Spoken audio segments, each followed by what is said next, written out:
Good evening and welcome to tonight's school board meeting of the Fort Wayne Community Schools Board of Trustees. We begin this meeting as we do each meeting with the Pledge of Allegiance.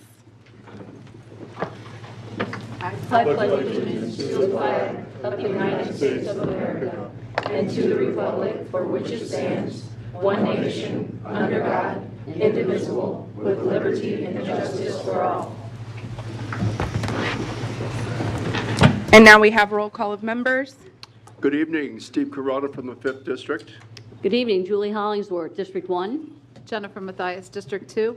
Ann Duff, Member at Large. Raleigh Booker, District 4. Noah Smith, District 3. And I'm Maria Norman, member at large.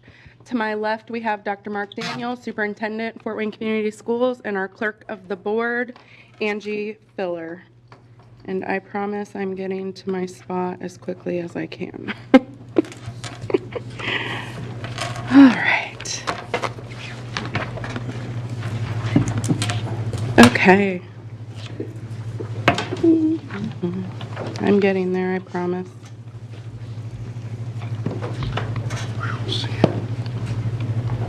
All right, this evening we begin with the All-State Jazz Ensemble for Memorial Park, Northside, and Snyder. And just as a note, we will pause in between each school to get a picture.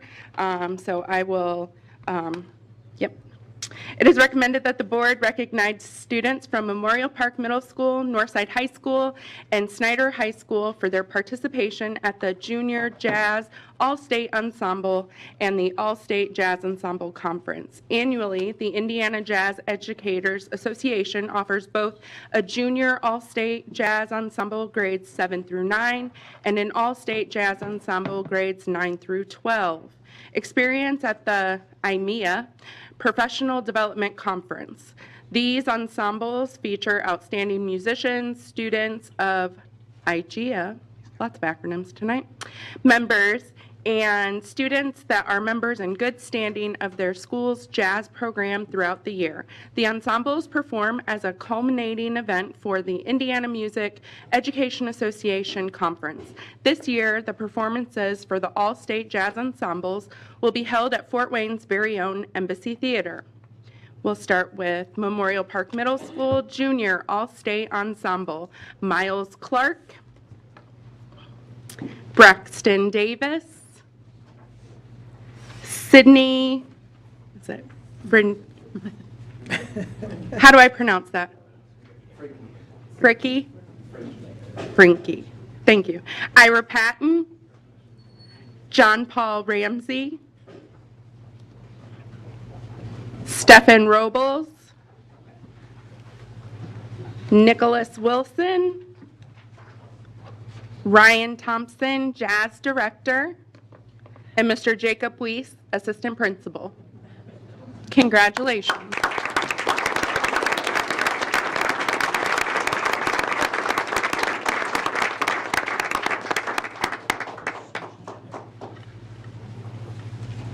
Might need 2 rows. Squeeze in a little bit.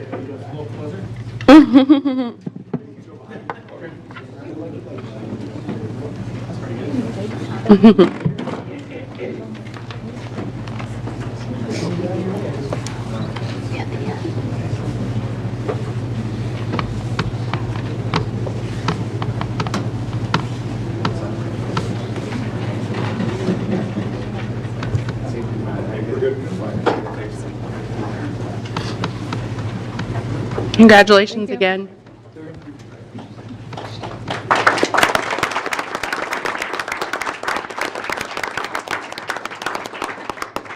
Next up, we have Northside High School Junior All-State Jazz Ensemble, Miles Stockslager and Daniel Musser. And then the All-State Jazz Ensemble is Liam Campbell Carpenter, Zen. Is Zen here? Can you help me with your last name? Gudenwarna. Okay. And then we have Mr. David West, Principal of Northside High School.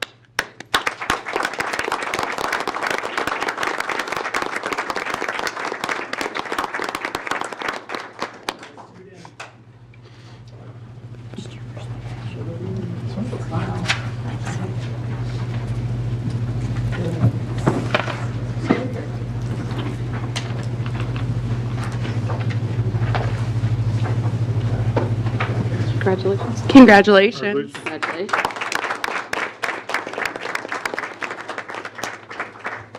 Then we have Snyder High School Junior All-State Jazz Ensemble, Grant Hirsch. The All-State Jazz Ensemble, Braxton Headley. Brody Hirsch. Vincent Hood. Alexandra Moss, the jazz ensemble teacher. And then we have Miss Stephanie Leslie, assistant principal at Snyder High School.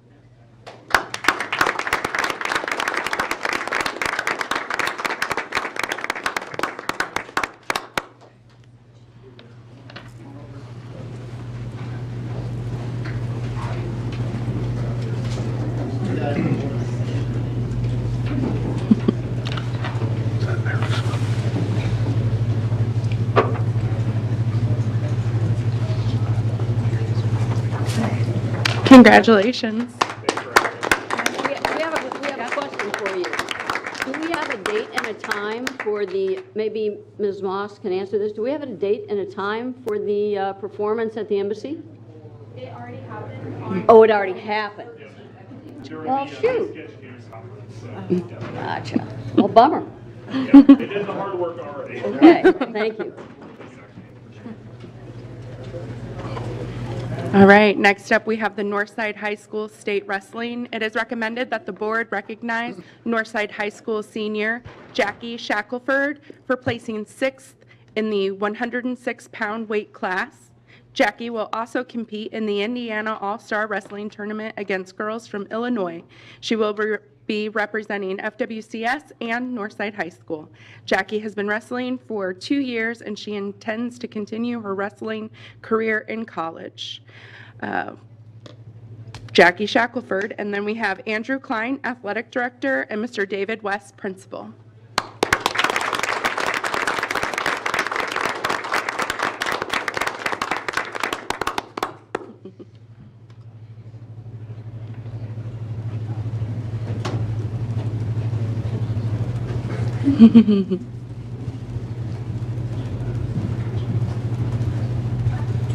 Jackie, what colleges have great programs for women wrestlers?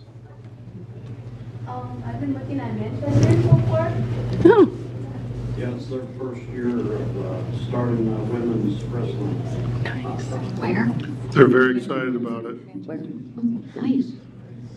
We're going to make sure that's going to happen. It's happening. They're very excited about it. Congratulations. Very cool. all right, that ends awards and recognition, which leads us to the consent agenda, which includes the approval of minutes from the meeting on January 22nd, vouchers and payrolls, the personnel report, and required disclosures. Move we approve, Madam President. Second. Thanks, Noah. Thanks, Ann. All those in favor? Aye. Dr. Daniel, did you have anything to add this evening? Okay, thank you. All right, that leads us to new business, dedicated internet access. Steve? Yes. Thank you. It is recommended the board approve a 3-year contract for dedicated internet access from Comcast Business Communications in the amount of $90,000. Comcast has provided us with dedicated internet access since 2016. This 3-year contract will provide internet bandwidth up to 20 gigabit per second service to all of our schools and administrative buildings. An RFP process was conducted through the Federal Universal Service Administrative Company's E-rate program. Through that discount, the district is only responsible for $90,000 of the actual contract cost, which is $227,000. And board members have additional detail with respect to the recommendation before us. We had a couple of responses and then the selection of Comcast Business. Kevin Griebel is here to answer any of our questions about this. Thanks, Steve. Is there a motion on the floor? So moved. Second. Thanks, Ann. Thanks, Jen. Any questions for Kevin? Why did, what were the differences in the responses not meeting specifications versus the preferred responses? By curiosity. So the responses not selected were a slower speed. They were the 10 gigabit. So we wanted to go to the 20. So we had two responses at the 20 speed. Well, I see Frontiers listed at 20. That's why I guess. Yeah, so those, the Frontier responses did not meet specs. They did not offer some DDoS cyber attack mitigation services that we wanted as part of our bundle. Thank you. Any other questions? Thanks, Kevin. All those in favor? Aye. Any opposed? Next, we have student and staff Lenovo devices. Julie? It's recommended that the board approve the purchase of Chromebooks from Trafira of St. Paul, Minnesota in the amount of $1,359,930 and various Lenovo computer models from ProSys of Indianapolis in the amount of $342,941.02. So you can see the list and quantity of Chromebooks and other devices there. The purchase of the Lenovo 300E G4 Chromebooks will allow us to pilot the units at Blackhawk and Shawnee Middle Schools, replace aging devices at our Center for Academic Success at Nebraska, and provide district spares. The acquisition of the Lenovo 500W laptops will provide the district with spare computers. The purchase of the Lenovo E16 laptops will be used for office staff replacement and district spares. And the acquisition of Lenovo P15V laptops are a part of our annual computer purchase for New Tech Wayne. We were able to secure pricing from Trafira for the Lenovo Chromebooks that is 28% below the National Cooperative Purchasing Alliance. We were also able to secure pricing from ProSys. This is on average 44 or 45% below General Services Administration pricing. Indiana law does not require public bidding for purchases made at or below approved cooperative purchasing agencies and or GSA pricing. The funding will come from the Common School Fund Loan, the School Technology Advancement Account, and the 2024 Technology Go Bond. And Kevin Grubel is still here to answer any questions. Thanks, Julie. Is there a motion on the floor? So moved. Second. Thanks, Ann. Thanks, Jen. Any questions for Kevin?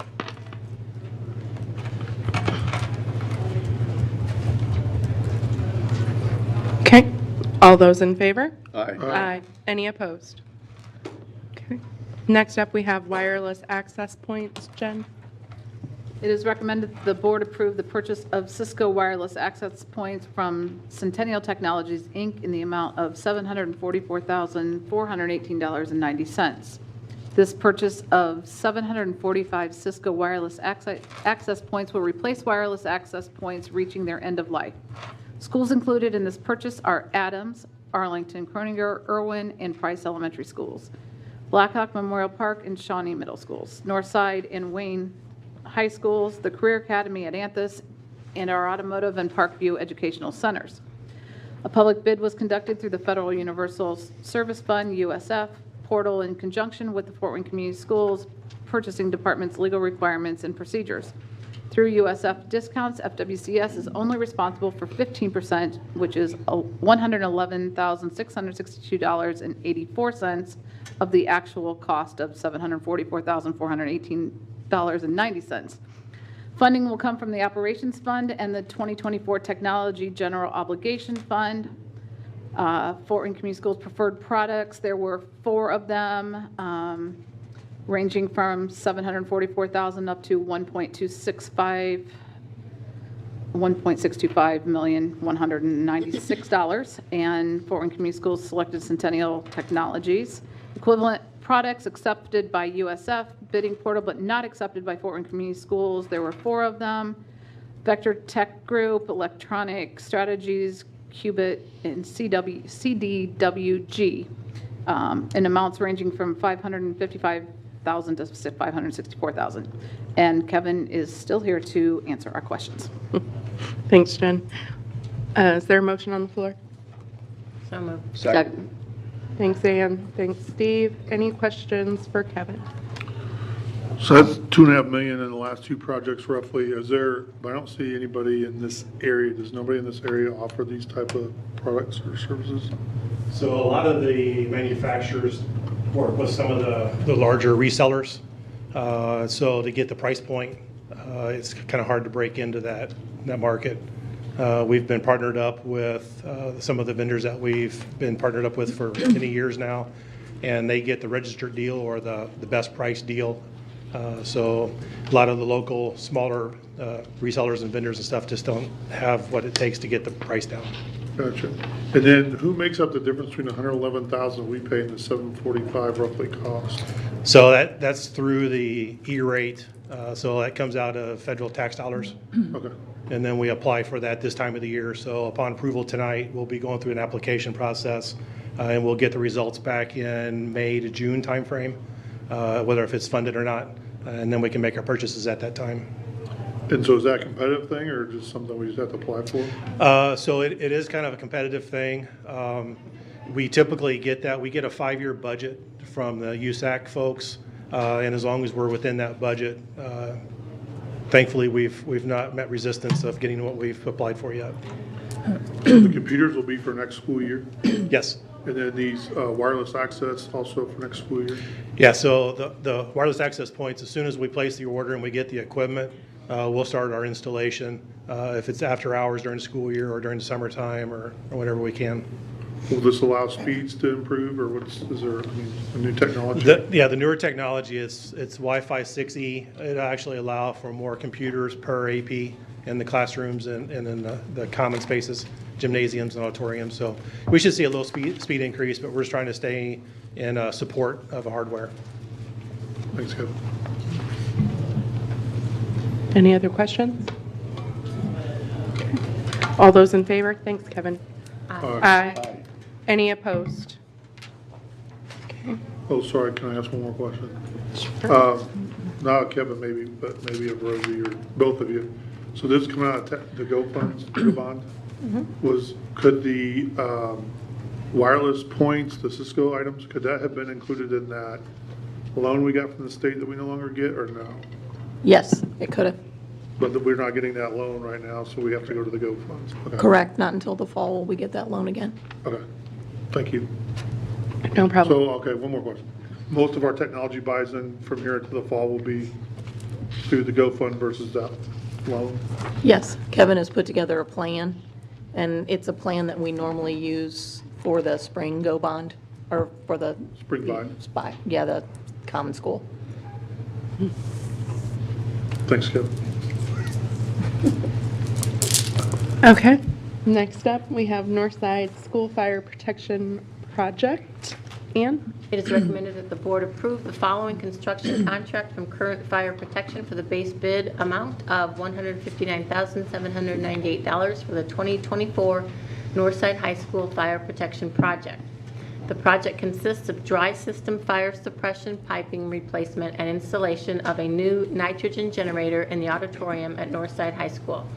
Primary Engineering, Inc. designed the project. The project is funded from the Operations Fund, which is identified in the capital projects plan and is within the program budget. Project specifications require the work to be complete by August 1, 2024.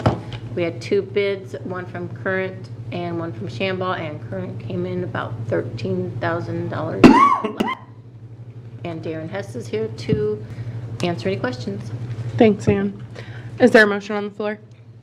So much. Second.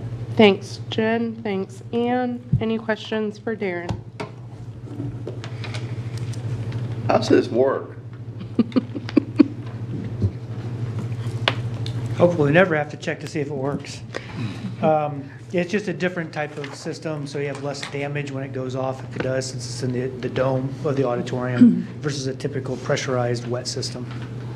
And this is just for the auditorium, Just not for- the building? That is correct. It's just for the auditorium. And why just the auditorium? It's just a different type of construction. It was actually this fire protection system was prior to the renovation where we added the wet system. So it's a separate system. So we just left the existing one at the time. Now it's aged out. And it's cheaper to go back with the same type of system instead of recreating a new one. And is this the best system for a space that's largely wide open? Is that Correct. the idea? Okay. Is this unique because of the dome structure then? Correct.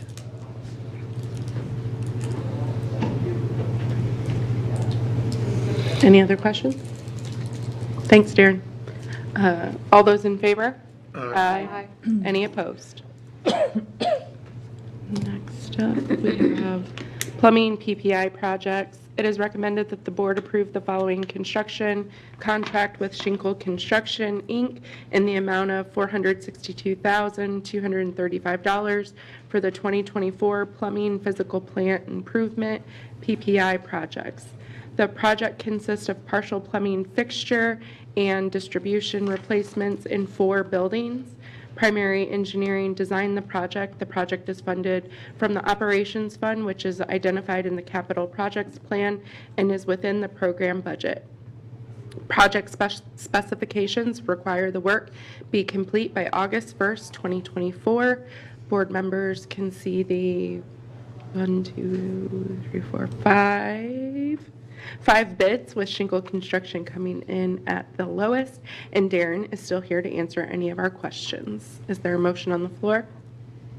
So moved. Second. Thanks, Ann. Thanks, Noah. Any questions for Darren? Which 4 buildings?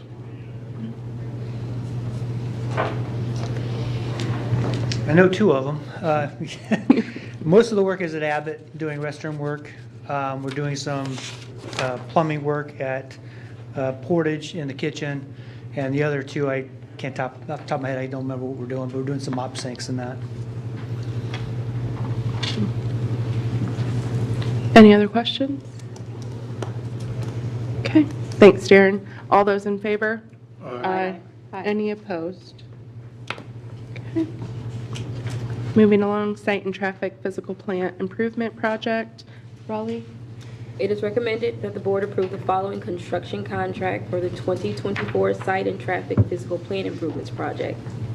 API Construction Corporation received the contract with a base bid of $1,035,000. There were a couple of alternates that were not accepted. One alternate at Black Hawk was accepted for $51,000, another at Shawnee for $27,000, and the last at Washington Center for $14,000 for a total contract of $1,127,000. The project consists of removal and replacement of existing concrete walks and asphalt pavement and minor school sports site work at 18 sites. Martin Riley Architects and Engineers designed the project. The project is funded from the operations fund, which is identified in the capital projects plan and is within the project, the program budget. Project specifications require the work to be completed by August 1st, 2024. And there were a couple other bids, Brooks Construction Company and Wayne Asphalt and Construction Company. And Darren will answer any questions. Thanks, Raleigh. Is there a motion on the floor? So moved. Second. Thanks, Ann. Thanks, Noah. Any questions for Darren? Were these alternates not accepted by us or by the contractors? These are the ones we chose to move forward with. Well, you have 2 alternate, 2 and 3 not accepted. Correct. So alternate 1 and alternate 2 was it was a either or. So it was 2 different designs for the track replacement. The second alternate included also an interior curb, but we selected just to go with the asphalt overlay instead, which is alternate 1. Alternate 3 at Miami Middle School was some work towards the entrance of the parking lot, but we are now working with the project that's going to be with the renovation to provide some contractor staging area and a new parent pickup lane. So we'll be ripping out this work. So we're just going to amend it for now for a couple of years. So that's why we're not choosing that alternate. And it says site and traffic physical plant improvement. Will parents and drop-off lines be changing any of these then? No, this is mainly just replacements and refurbishment type of projects, not any new work. It also mentions 18 sites on like minor sports site work. Can you expand on that? Like what kind of? So mainly, it was a couple of middle schools just resurfacing tracks or reconstructing some of the runways, and that's pretty much all for the school sports facilities. It's not all 18. 18 either had just miscellaneous concrete replacement or asphalt replacement or some school sports facility work. Runways for like long jump and high jump, or? Correct. Okay. Long jump. Thanks. Any other questions? Thanks, Darren. All those in favor? Aye. Aye. Any opposed?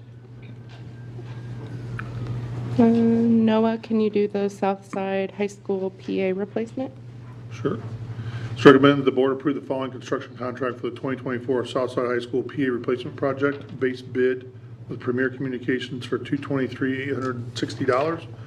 Project consists of a new PA system installed at Southside High School. Primary Engineering Inc. designed the project. The project is funded from the Operations Fund, which is identified in the capital projects plan and within the program budget. Project specifications require the work to be complete by August 1st, 2024. Darren's here to answer questions again. Thanks, Noah. Is there a motion on the floor? So moved. Second. Thanks, Ann. Thanks, Noah. Any questions for Darren? Can you remind me, Darren, you mentioned that any project over $100,000 requires an architect. What architect work is done for a PA system? There's just some low voltage work in it, putting the drawing specifications together so that they can bid it. And then that also includes their construction administration, so they assist us in watching for contractor quality, installation, making sure as-built are getting completed and documented. So is their fees included in this $223,880? Their fees are outside of that, and I would say they're probably in the 8% of construction value range. So that's on every project of over 100 grand? That's correct. Okay. And how often do we look at our PAs? Are we on like a rotating basis with PA systems and other things? We I don't noticed I've have been to a- a few games and some of the PAs aren't. Yeah, we quite don't great. have a replacement plan put together yet, but we're working with technology now that they have their own AV team that help us with this. So right now, we're still, unfortunately, we talk with them on an annual basis and find out which are the hot buttons for them, and this is one that's been, for the last couple of years, very difficult to track down replacement parts and just fix. So eventually, we will have a replacement plan for items as this, which is AV related. Do you have I mean, at this point in time, our high schools, what the newest one is 70s, but a lot have been refurbished. Do we have a replacement plan for every, like, part and piece almost at this point, or no? No, that's still a strategic capital renewal plan I'm working on, so it's still not complete. Okay, job security, right? Yeah. Just as a side note, Portage scoreboard needs to be put on your list. Yeah, there's a number of them, I'm guessing. Okay.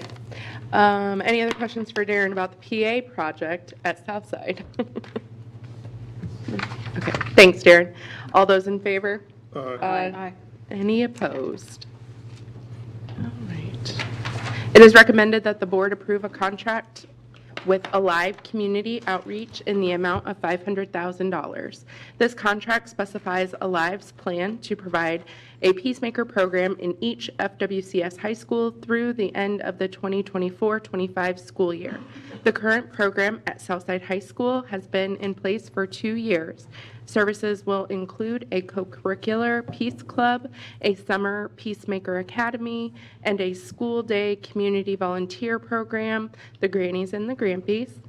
The contract will enable Alive to employ 5 peace advocates and 1 program director to staff the program. Funding is provided by the School Safety Operations Referendum Fund.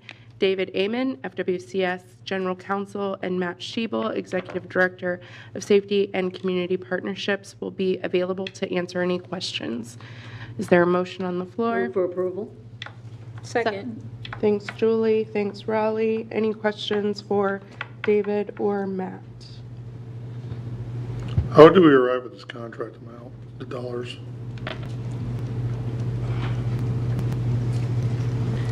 It was the amount that we advertised in the safety referendum. But this is what the contract's gonna be? Yes. And so we'll get 6 people for this, or how many? Yeah, you get 5 peace advocates, 1 at each building. You get a director over everybody as far as personnel goes. Then there are other costs that are listed there for you. So you get a 3-week summer academy. You get the guaranteed volunteer program through the Grannies and the Grampies. And this is just for 1 year? Correct. So 500 grand per year? Correct. Who hires the program director? The Alive. The nice thing that we're pleased about so far with the relationship with Alive is that we're currently conducting interviews for the high school peace advocates, and the Fort Wayne Community Schools principals have been invited to attend those interviews, which I think is a good working relationship. What are the qualifications for someone to be a peace advocate through Alive? I don't know. Angelo, you want to explain what the your program? Sure. We do have the job description up on our website that has all the qualifications, but we're looking for somebody with a bachelor's degree, preferably in counseling, social work, education-related field. The biggest thing is that you have to have had experience working with youth and been successful in doing so, whether that's employment or in volunteering, but that's the most important thing, people that have had experience with that. A commitment to nonviolence, so everything that we do is rooted in nonviolence. We'll train them on our particular model of nonviolence, the Kingian approach, but they have to have a kind of a baseline understanding and commitment to nonviolence as a way of life coming into the program. Thanks, Angela. I pulled it up and I appreciate that reference. Matt, do you see this competing against our own desires and requests for student advocates in general? No, actually working complementary. In fact, one of the nice things I like about the contract is it allows us to align some of our current programs with the Alive Foundation. So for example, professional learning will be provided to the peace advocates through our DEI department and also our well-being department. So that was a nice way through this contract to be able to meld the 2 programs together. When will the Summer Peacemaker Academy happen? Will that be this summer? Yes. How many of the 6 employees will be involved in the summer program? Summer program actually has somebody in addition to, so yes, all 5 will be involved in that program. And what's the capacity for students at that summer academy? The goal is 10 students per school. Hoping to even get, Angelo told me his personal goal is 12, but in the contract it's 10 per school. Matt, I assume these employees are going to be employees of Alive Community Outreach? That's correct. We contract with them for the program? Correct. Okay. Subject to our background checks and that sort of approval that we would have for any contractor that we employ.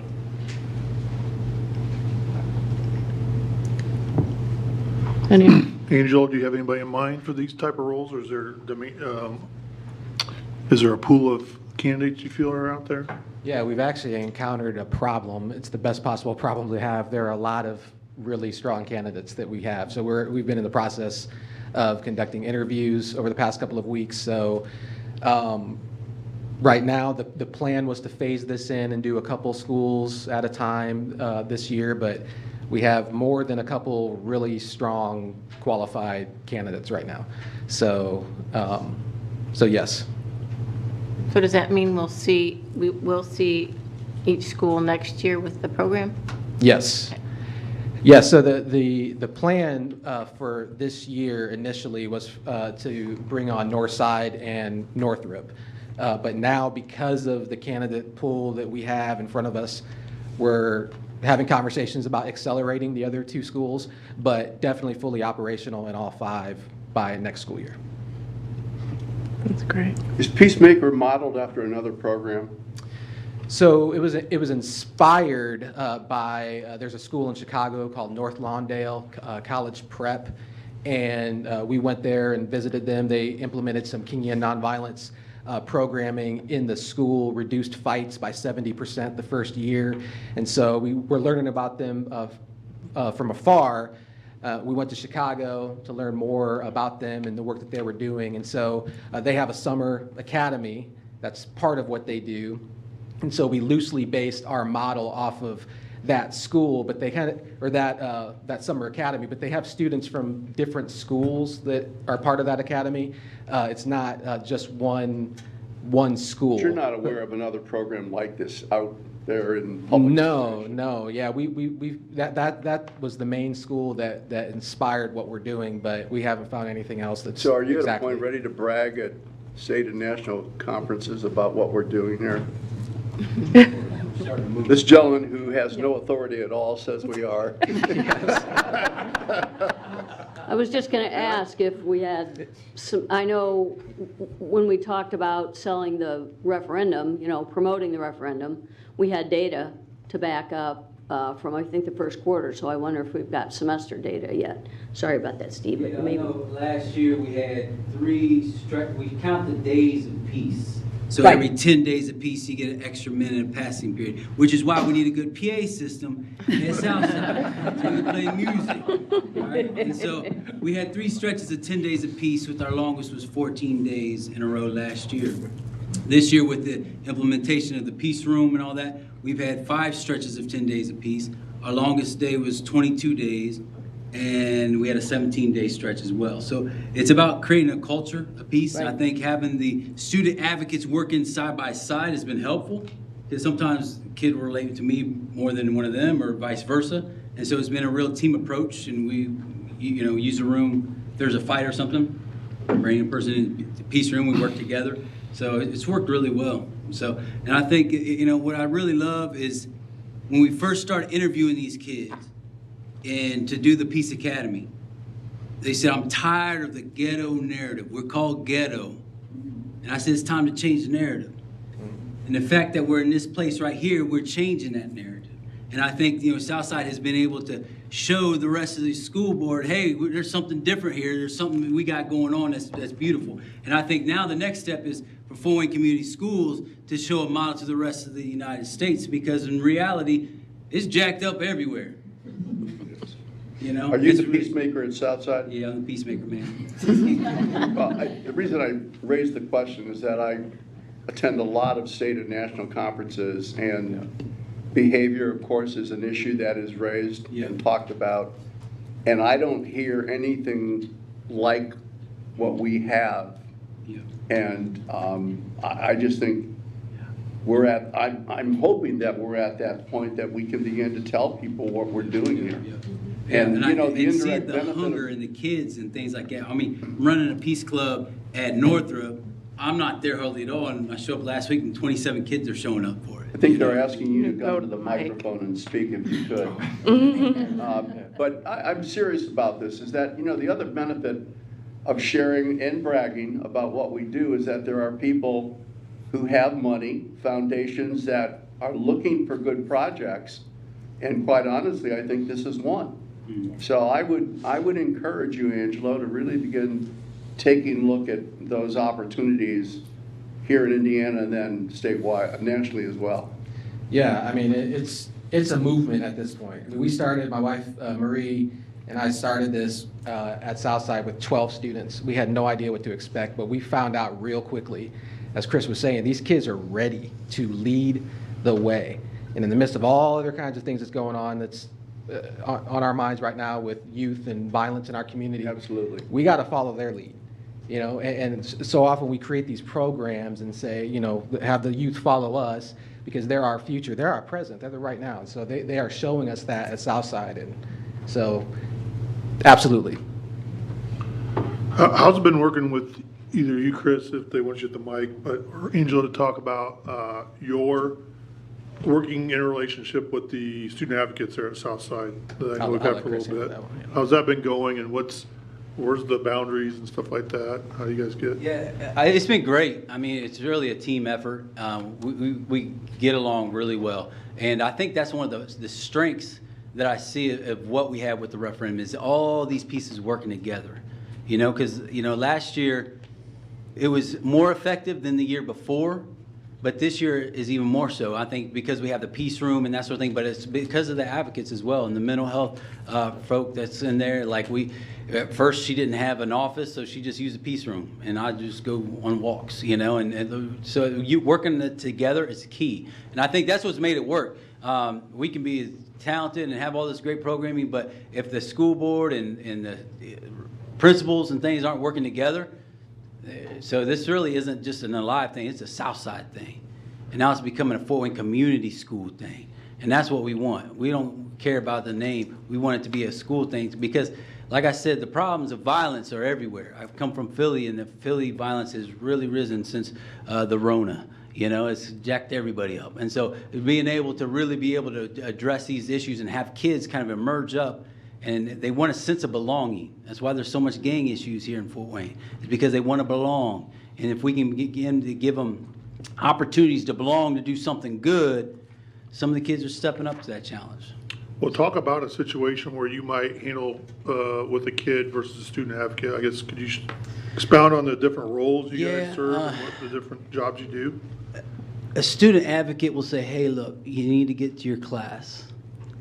I'll come up to a kid and say, hey, let me walk you to class so you don't get in trouble. Slight variance. They both get to class.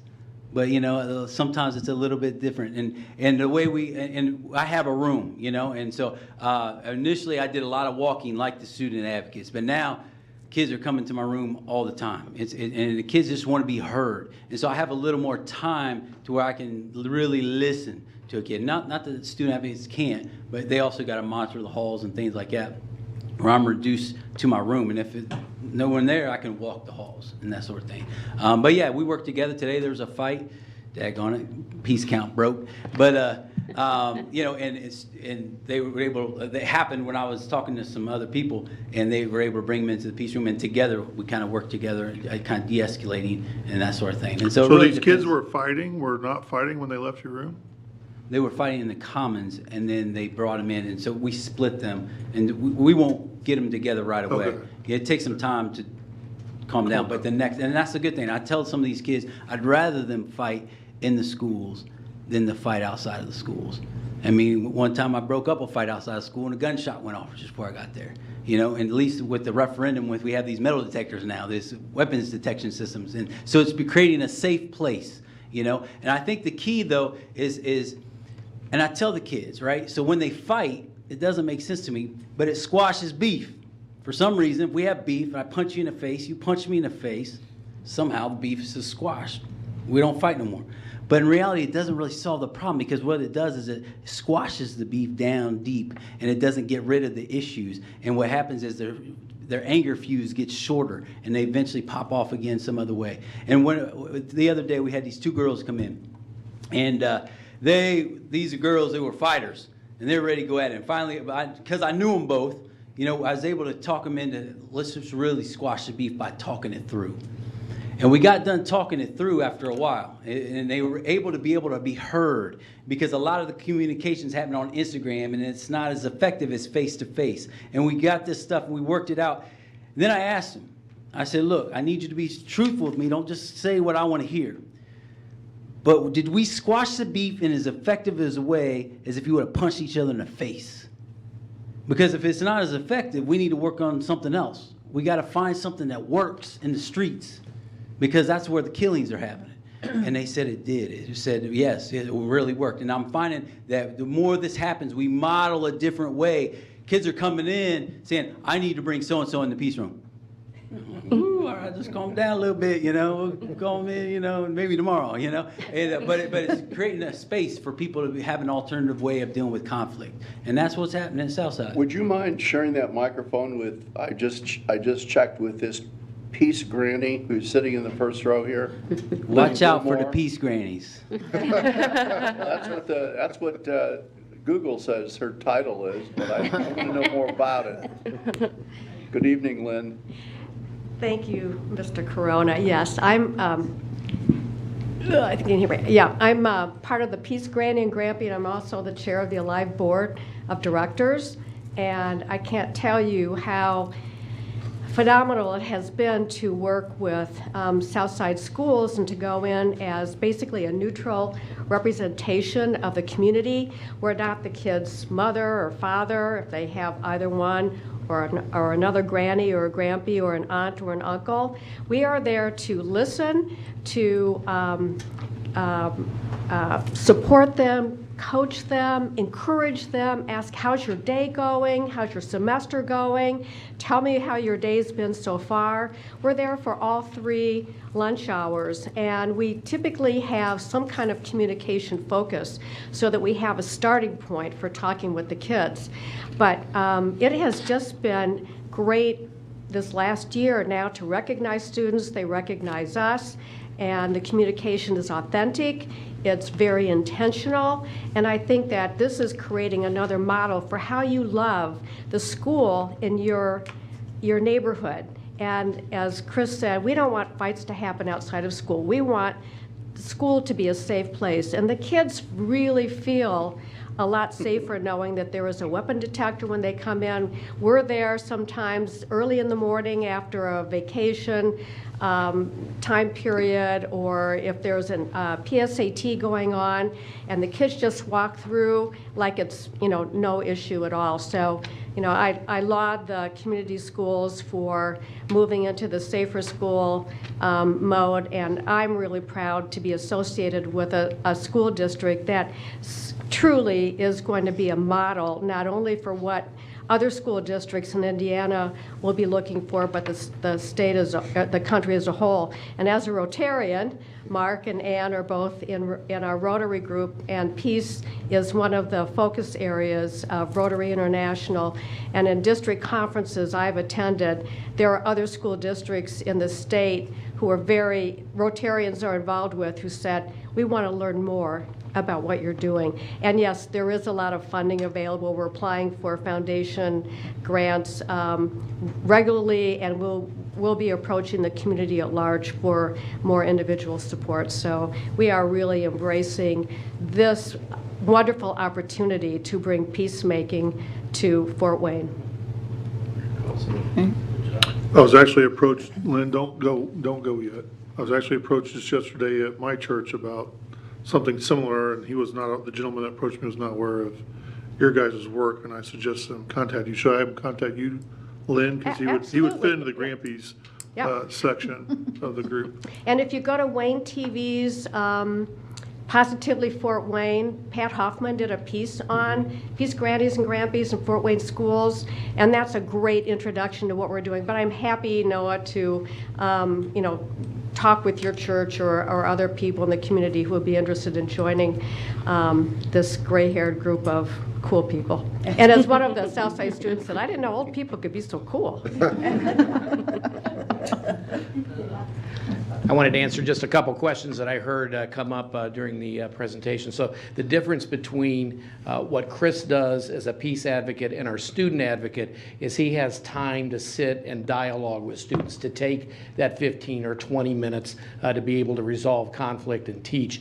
The student advocates kind of follow a 5-minute rule. So within 5 minutes of working with a student who's mad, who's sad, who's not where they belong, that student advocate has to decide, do we get that student back in class, or do we get that student to an administrator, to a mental health therapist? Because the student advocate has a big portion of their job being security. So they don't have a long time to talk to students because they have to be moving around in the hallway. They fill the gaps where the administrators are not. So it's a great relationship. And again, as part of our Portrait of a Graduate, we actually had back in November an opportunity to bring the Peace Club together with the student advocates, with the Peace advocates and meet and really kind of debrief on how they all work together. And again, honoring that student voice, which is so important in our portrait of a graduate. So that's had some good success. We are, Mr. Corona, sharing on a national platform about what we're doing.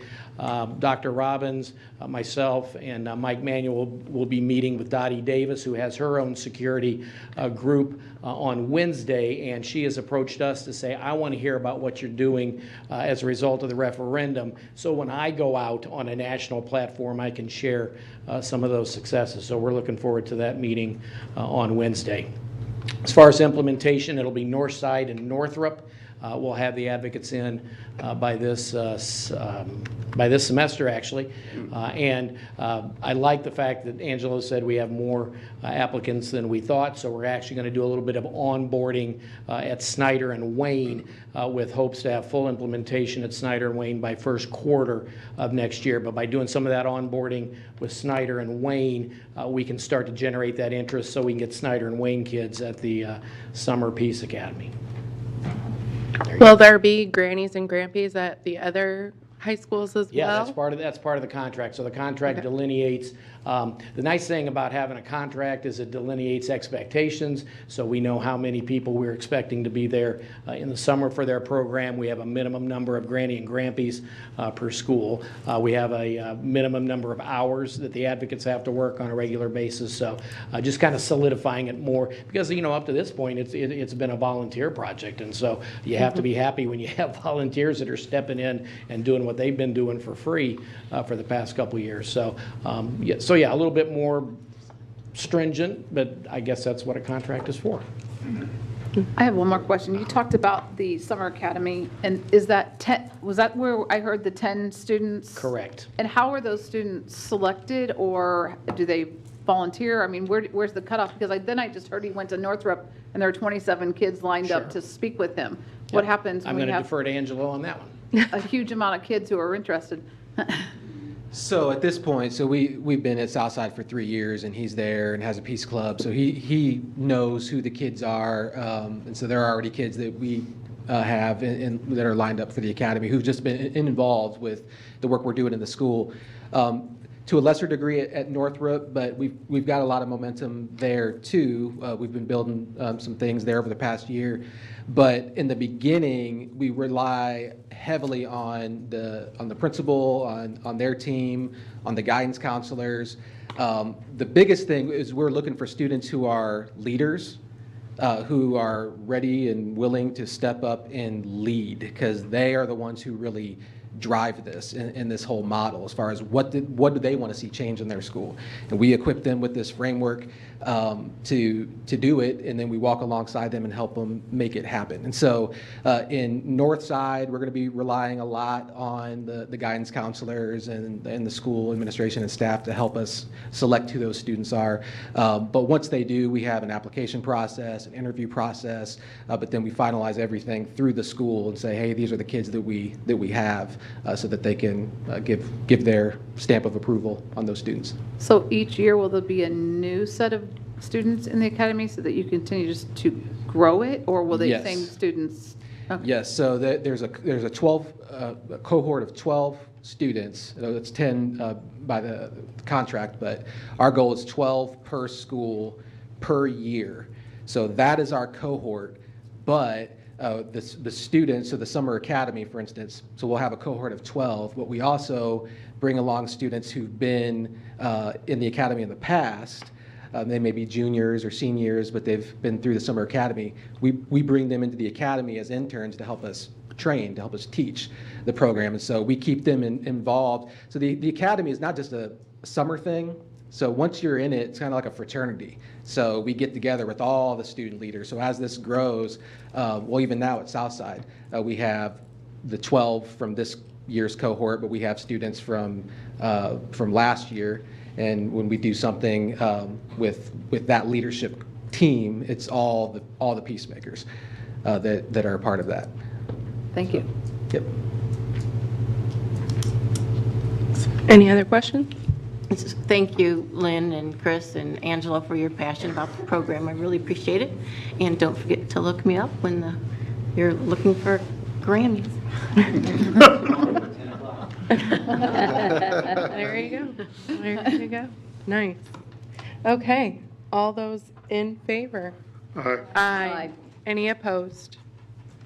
All right, next up on the agenda is approval of scholarship committee members. It is recommended that the board appoint Willie Burton, Captain Instructor, Training Division of the Fort Wayne Fire Department, to replace Judge William Lee, and Rosalind Walker Lewis to replace Alicia O'Neill on the scholarship committee. Over the years, several trustees nominated Judge Lee to serve on the scholarship committee, the most recent of which was Noah Smith. Pursuant to the committee bylaws, Mr. Smith has chosen Willie Burton to fill the vacancy created by Judge Lee. Previously, Alicia O'Neill was nominated by Raleigh Booker to serve on the scholarship committee. Pursuant to the committee bylaws, Ms. Booker has chosen Rosalind Walker Lewis to fill the vacancy created by Alicia O'Neill. The following members shall constitute the scholarship committee after this appointment: Nita Auer, who was appointed by Julie Hollingsworth; Dr. Daisha Jackson Sanchez, which was nominated by myself; William Burton, nominated by Noah Smith upon board approval; to be determined, Jennifer Mathias, Alfredo Perez, Steve Corona, Michelle Bandor was recommended by Ann Duff, and then Rosalind Walker Lewis, nominated by Raleigh Booker upon board approval. Matthew Henry serves as an honorary member of the committee. Shanita Bolton, Executive Director of College and Career Readiness, will answer questions about the scholarship committee, and David Amen will answer questions about the nomination and appointment procedure. Is there a motion? Move we approve. Second. Thanks, Noah. Thanks, Raleigh. Any questions for David or Shanita? Shanita, if you don't mind, for the 10 viewing audience or the media out there, can you talk a little bit about what these individuals are volunteering for? Absolutely. And what they physically and functionally do and the time they spend? Sure. So those who volunteer for the Fort Wayne Community Schools Scholarship Committee give about 15 to 20 hours of their time. We have pre-meetings to prepare for the reading of scholarships and also the rating of those. We receive about 120 each year, and then we have 2 individuals reading the same scholarship applications, approximately about 25 to 30, and then we narrow that down to 40, and then all of the committee reads the final 40, and then those are given to us, myself and to Amy Termolen, who is the Secretary for College and Career Readiness. We then go through each of our scholarships to see who meets the criteria. Those scholarships range from $500 up to $10,000. Some are a one-time gift, some are a renewable gift each year. And then the committee comes back together after that, recommendation from us, and they usually make some tweaks and changes based upon what has been given. And then a final decision is made, and then, as you know, there's a celebratory event for the students, the families, and those individuals are present as well. And about how much money do we award in scholarships each year? So total, some of those, as I shared, are one-time scholarships. Some of those are renewable. We give out about $60,000 to $70,000 over the period of time. But as you know, as one is rolling in, we're getting a new batch each year. So if you're looking at those that have already received your award, looking at about $150,000 to $200,000. Well, for my behalf, I just want to thank my old friend Willie Burton for agreeing to this. He didn't. It's quite a task, as she just said, 20 hours at least probably of work and a lot of reading. And when I asked him, he did not hesitate 1 second and said, absolutely, I'm happy to help the children. So Willie, if you're listening and watching, thank you so much. And I would also like to thank Rosalind Walker Lewis. She is going to be an amazing addition to the committee. And I have selected mine. He's just came at a later date, so we'll recognize him next meeting. Yes. And in Jennifer's defense, I didn't know Judge Lee was retiring, And I had recommended Willie to her, and then I stole him back. So. And the person that I had in the past, which was a wonderful representative, and that was our good friend Janae Johnson. And she let me know at the beginning of the year that she had selected to take a position with Fort Wayne Community Schools. So we have wonderful people stepping up as volunteers and also then further themselves by coming into our district. So I want to thank Janae for all her work that she's done in the past years. She was a recipient of the scholarship, so it made her a wonderful candidate for that position, I felt. Thank you, Janae. Any other comments or questions? Okay. Thank you, Shanita. All those in favor? Aye. Any opposed? All right. That brings us to presentations. Tonight's presentation will be on how instructional technology supports the district through aligning blended learning with district curriculum goals. Highlighted will be our professional learning with teachers, along with our STEAM innovations to support student-centered learning environments. Shannon Quigley, Manager of Learning Technology, will be available to answer any questions after the presentation. Good evening. Good evening. Good evening, Madam President, members of the board, and Dr. Daniel. Thank you for giving us the opportunity to present to you the work of the instructional technology team at Fort Wayne Community Schools. As you know, our technology department has many roles throughout the district.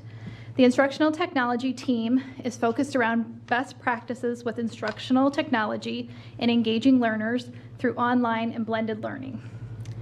Our team, which is comprised of educators and technology leaders, has a goal of ensuring that our district's teachers and students have the tools and resources they need to teach in a 21st century classroom, as well as provide professional learning opportunities around the functionality of technology and the knowledge of how to best utilize it to support instructional goals.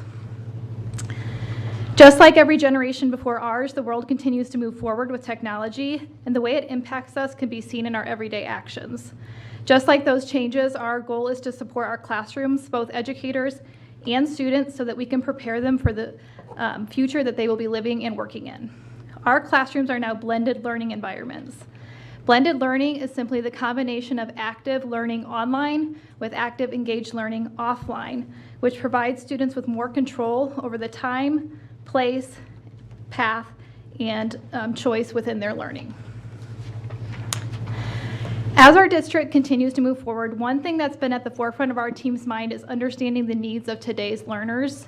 The students of today are considered Generation Alpha students, and they were born into a world filled with technology. On the slide, you can see a comparison of the way baby boomers experience learning in classrooms compared with the students that we have in our classrooms both today and the students that we will soon be seeing in our classrooms. Today's students value choice and agency about how they show their learning. Our team has looked at these characteristics and aligned them with what are considered 4 central goals of blended learning, which is allowing students to use technology to develop skills in communication, collaboration, critical thinking, and creativity. So we wanted to show you a little bit about how this looks in each of our schools around those 4 areas. The first one is communication. Research shows that those who are doing the work are also doing the most learning. We are continually seeking ways that we can provide student-centered technology. As we thoughtfully add technology to our classrooms, it's always within the frame of supporting the district's goals for student achievement and amplification of the curriculum while engaging students in active learning. Over the last few years, we have been able to transition from shared devices to a one-to-one learning environment. In addition, we are working to add resources that help expand that student-centered learning experience. That includes the addition of things such as interactive whiteboards in our elementary classrooms and select secondary classrooms, all which have been specifically deployed to be student-centric. Additionally, we've been able to add voice amplification systems to our elementary students' classrooms to ensure that regardless of location in the room, they can clearly understand instruction. For example, when a teacher is leading a small group of learners, she can still easily engage and direct students anywhere in the classroom.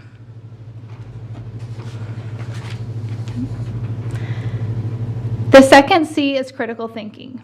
Our team has worked to develop a scope and sequence for K-12 students based upon national technology-focused ISTE standards. These standards focus on application of digital learning skills. In addition, we've created resources that support the development of these standards that are embedded within our curriculum. As the state increases standards around integration of STEM in all subject areas at all levels, we have been working to provide STEM materials and those accompanying lessons so that all students have the opportunity to learn with these hands-on materials. The lessons that and resources we provide give students access to and increase achievement towards computer science standards, which include things like robotics, coding, 3D printing, and engineering. Our team not only provides the resources and materials for these activities, but can also provide specific training, modeling, and co-teaching to ensure that teachers feel confident in implementing these into their classrooms. Okay. Next up, creativity. As we saw earlier, learners today value agency and choice. Providing opportunities for students to create and share with learning with technology that supports the curriculum standards is at the heart of a student-centered classroom. An example of this is through digital media creation.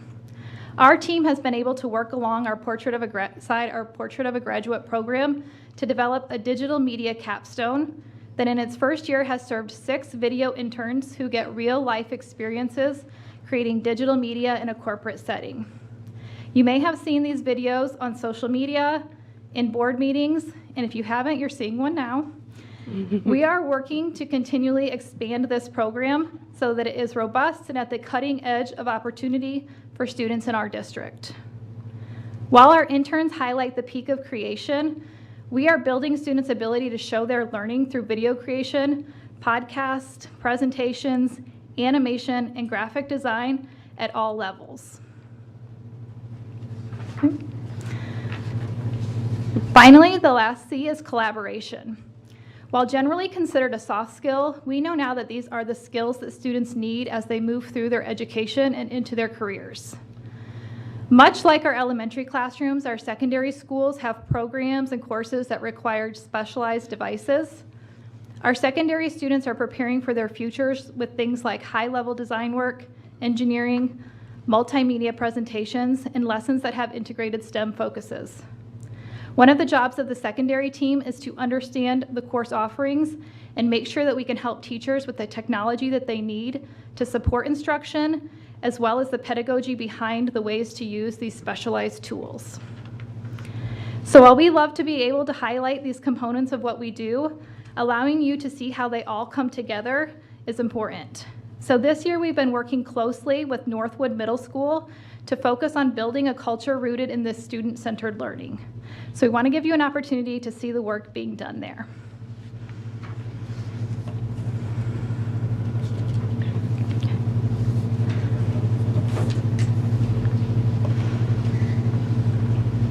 But Lindsay, what made you interested in collaborating with our team on student-centered instruction? Yeah, well, here at Northwood, we have really tried to increase our student engagement. We have been doing this for many years, ever since we've been here. And after talking with you, the student engagement piece of what we were seeing in some of those strategies and the whole part with the blended learning and the UDL, I was just super excited about it. Awesome. And Beth, what has been the power behind the collaboration with our instructional technology team? It's been great because, as we know, if teachers want to try something new, the biggest obstacle standing in their way is time. So figuring out how we can help support that in terms of technology and coaching, and then seeing them put it into action.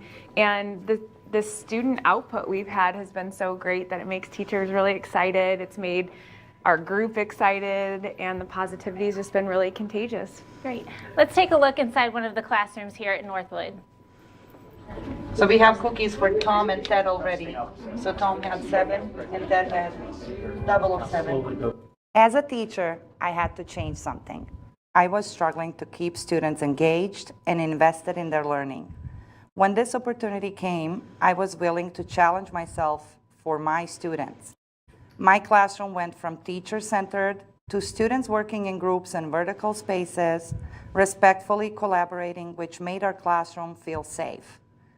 Choice boards allow them to do independent reading, practice, watch videos, and then check their own understanding.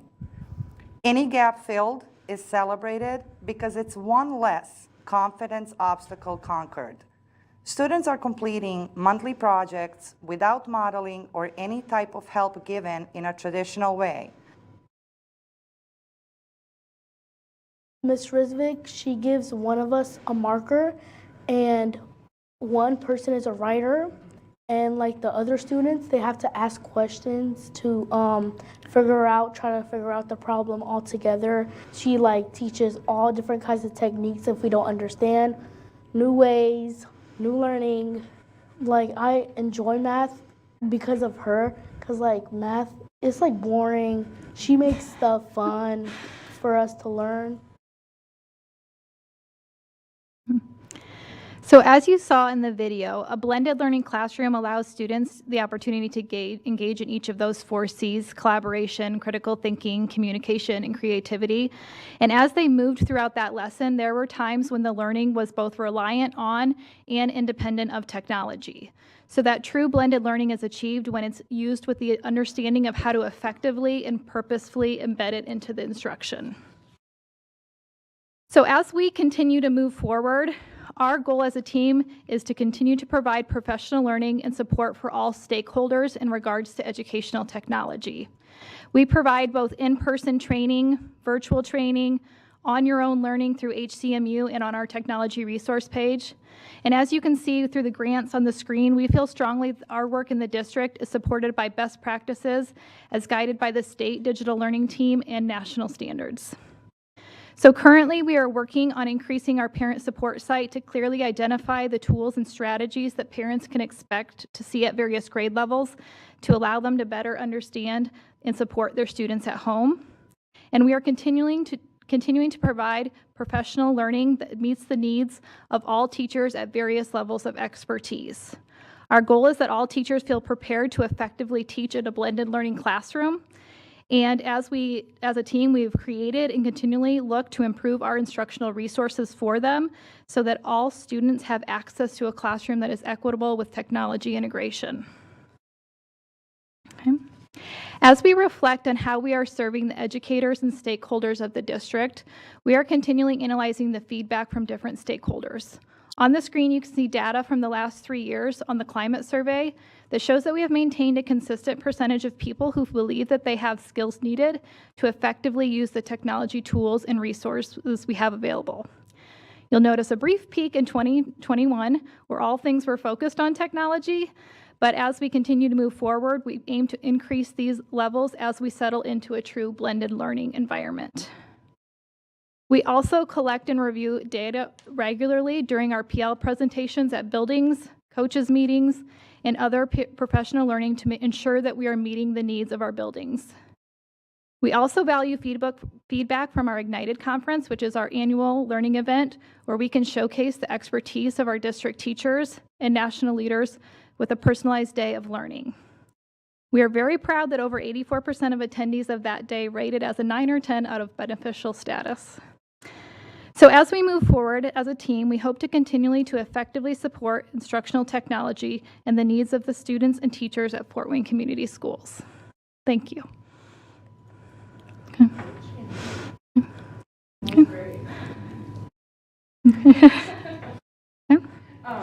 Any questions at all for Shannon?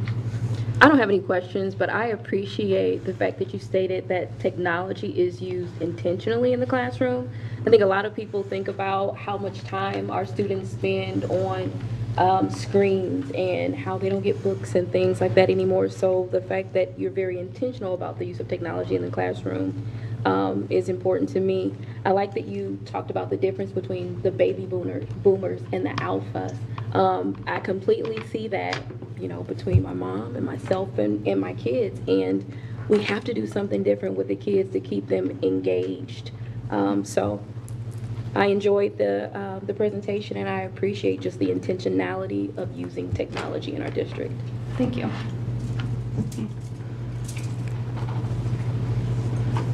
I'd say I love all the videos. I love the interns that you guys have developed.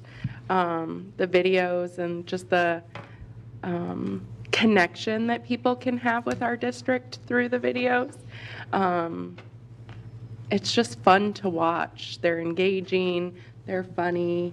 And I think that not only do our FWCS parents like to watch them, I also think our students like to watch them. So I think that we're engaging on even a different level, just the fun, exciting things that are happening in our district that maybe not everybody knew about because they only know about what's going on in their building. So, yeah, thank you.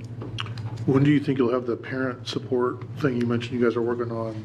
We're hoping to roll that out at the beginning of next school year. So some of that goes along with the parent family support grant that we received. So we're hoping to update the site during this kind of spring semester so that when we have parent events over the summer or back to school events that we can share that as a resource that they can go to. Do you want to introduce some of your team here? Are they here? Yeah, we do have some. So Steve Armstrong, our digital content creator.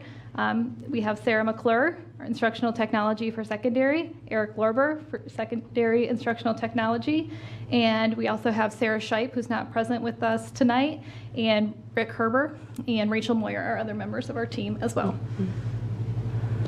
Great. And Ignited is? It will be July 17th, so that is open for registration. If anybody wants to sign up today, you can. Is it true that's like Jack Bird's Christmas? Yeah, I think so. You can never sleep the night before. I'm curious, do you find that new teachers are really comfortable? I mean, I'm sure they're comfortable with technology, but are they knowledgeable about the technology that we are using? And, you know, what kind of, is there any special training that we provide for them? We do support the New Teacher Academy, so when new teachers come in, we're able to introduce them to the technology we have available. I would say there's a varying range of skills and ability. If we have people who student taught within our district, then it's a much easier transition into the classroom because they've got kind of that on-the-job training, if you will, during that time. But teachers that come from maybe a different field, they might have some of the technology skills, but really getting them comfortable with how to engage students is then the next step. Is there a technology, like an instructional technology person within each one of our buildings?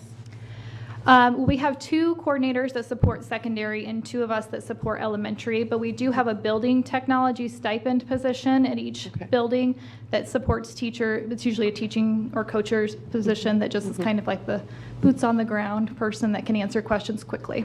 Sure. Okay. Any other questions? Yeah, thank you All right, so much, thank you very Shannon. much. That was great.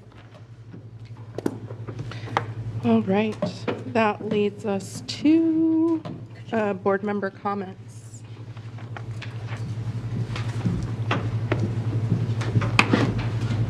Steve? Sure. I was in Washington, D.C. a couple of weeks ago for the National School Board Association's Advocacy Institute, and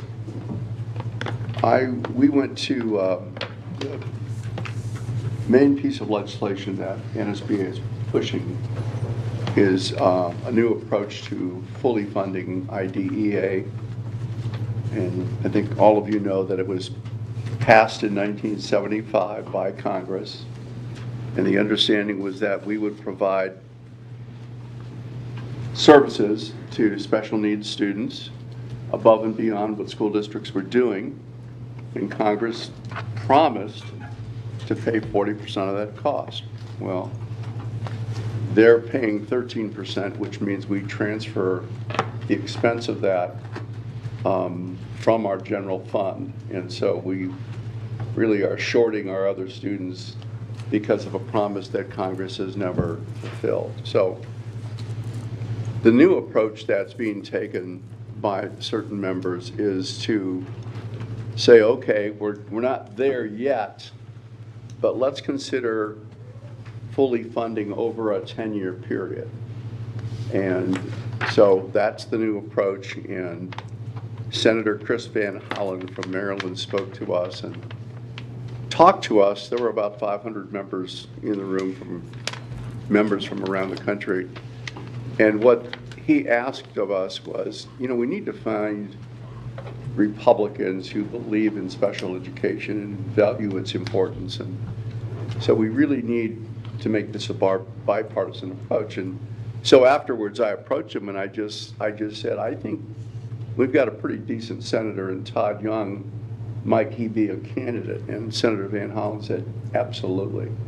Senator Young's demonstrated ability to work in a bipartisan manner on other pieces. So I think that's what we're going to do. The other thing that I learned is that you really never can give up on anyone irrespective of their party affiliation. And so I went with Todd Marshall, who is a member of the Spring Valley School Boards, which is in French Lick.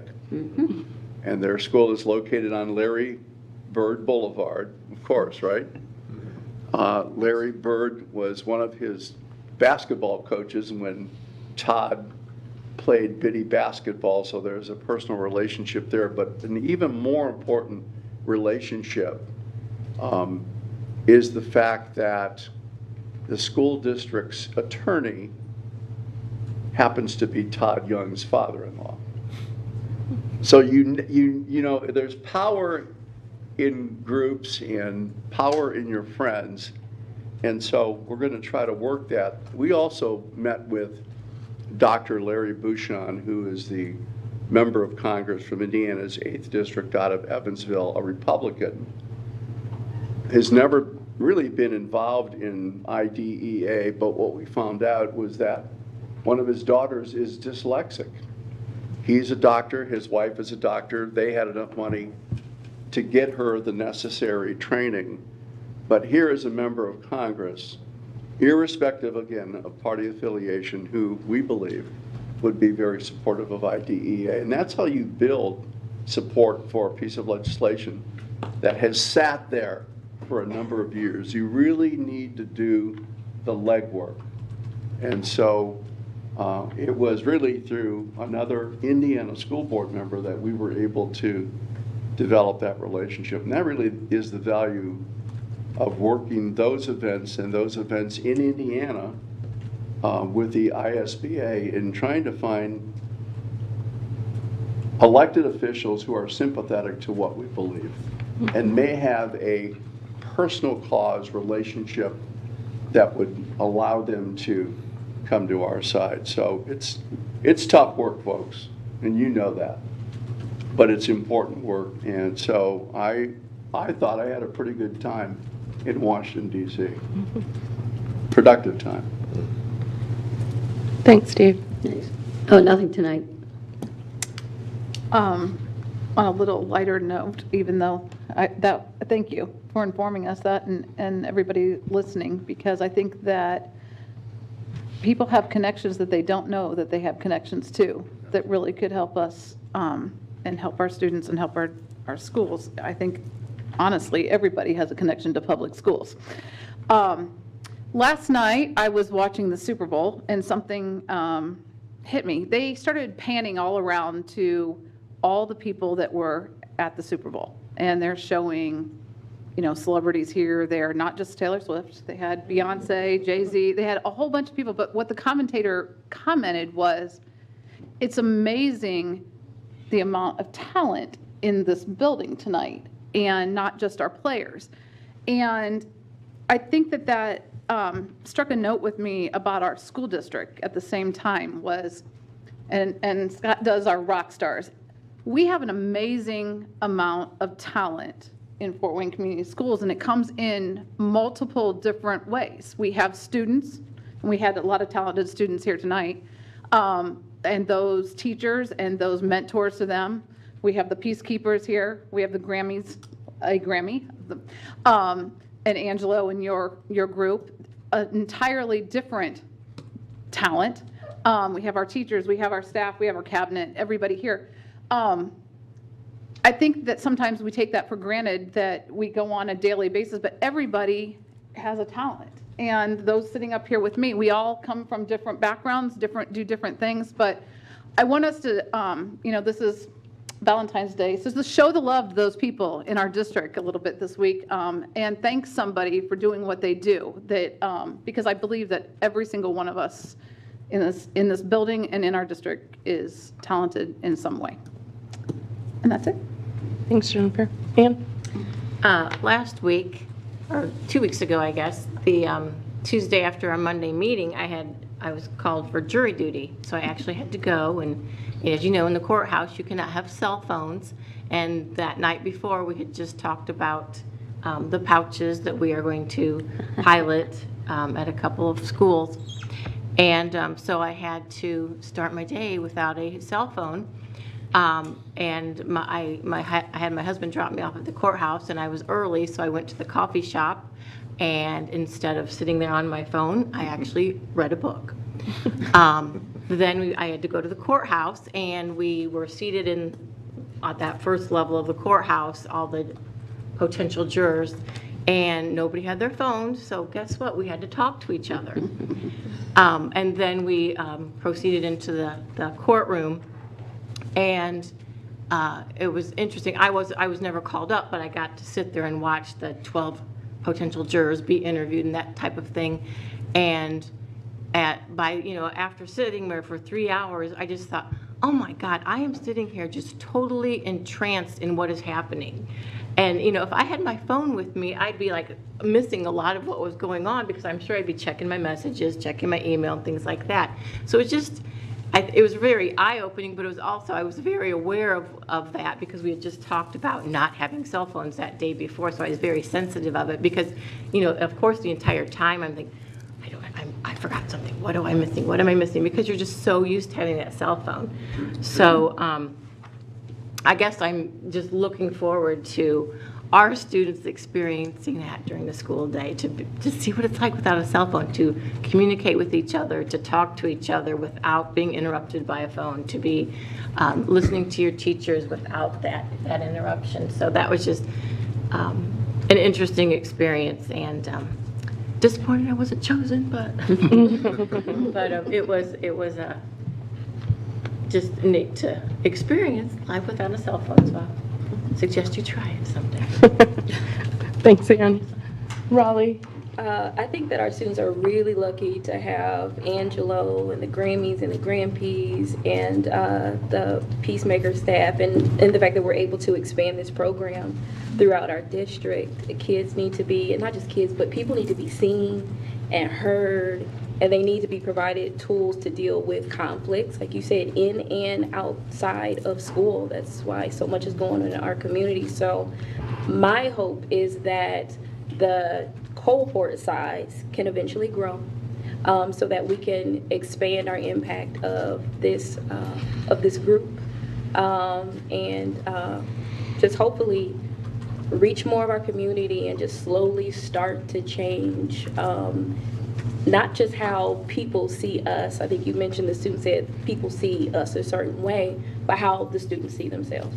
So thank you for the work that you've done. I'll echo what Raleigh said. That'll be it. Dr. Daniel?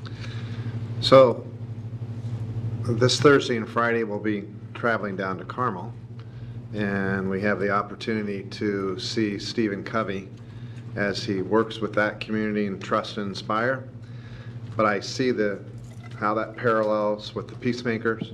Again, we're building trust within our community, and how through a trust and inspiring culture, we not only impact what's within our buildings, but also what's outside our buildings, thus the community. So we've had an opportunity to sit with Parkview this morning and talk to some of Parkview's, and Dr. Robbins and I, and it was, again, we're all experiencing very similar things in organizations that are obligated to serving all. Hospitals are very similar to a public school. We serve each student who walks through that door, and we don't have a choice, nor should we. Well, hospitals are very similar, so I'm interested. We want to reconvene our group that first started this process of what is safety and wellness in Fort Wayne Community Schools? As we went down the path of creating a safer school system, serving students, serving our staff, serving our community on a daily basis. So with this group coming back, and Matt, yep, Mr. Schiebel's here, have to thank Matt for what he's been doing in this role, his leadership, and reconvening to have this discussion. What's our next step? How do we collectively come together as a community? And maybe that involves other organizations. Maybe that involves our city leadership, our police, our sheriff.